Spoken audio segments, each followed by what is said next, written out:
and the farming community financially today is quite different than what we saw in the 80s. I think in the 80s there was a lot of lending that was based on just balance sheet lending, we call it. So they didn't really pay attention to the earnings statement as much as I think they do today. So I think today we're better positioned if there is a downturn in the farm economy, that with interest rates being a little bit higher, a lot of people have already locked their interest rates in. So that kind of helps them on the real estate side. I think lenders have been very slow to equity lend to people. So even though farmland prices continue to rise, we haven't seen lenders willing to follow that with higher and higher loans. They're keeping those values in check.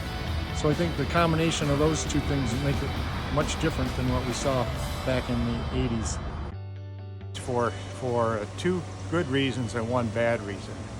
The good reason is that it's not 13% interest rates.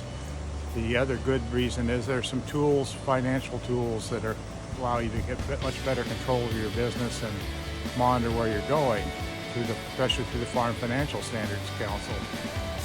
The one bad reason is that there's nobody farming or working in the banks that can remember what the 80s were like. So it's likely you may be repeating some of the same mistakes we made back then.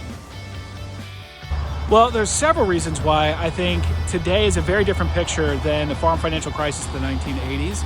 First, balance sheets on farms are much more favorably structured. You have access to longer term debt products like Farmer Mac's 30-year fixed rate mortgage. That fixes interest rate costs, interest rate risk for up to 30 years. And that did not exist 40 years ago during the farm financial crisis. So farmers have a lot more tools to manage that interest rate risk today than they did back in the 1980s. And so when we saw interest rates rise, that only impacted a small portion of the balance sheet compared to what happened 40, 50 years ago during the farm financial crisis.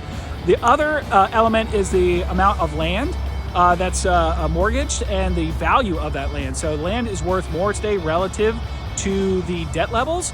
So there's more equity built in, there's more cushion in those balance sheets, and that gives farmers who own that land a little bit more optionality if and when interest rates continue to increase. This isn't the 80s. There are some important differences, I think, between what happened in the 80s and the 70s and the 80s and what happened now. One is that we fixed in interest rates. In the 80s, we had variable interest rates. That put a lot of people at risk because the variable interest rates during an increasing time in interest rates put a lot of debt at higher interest rate levels.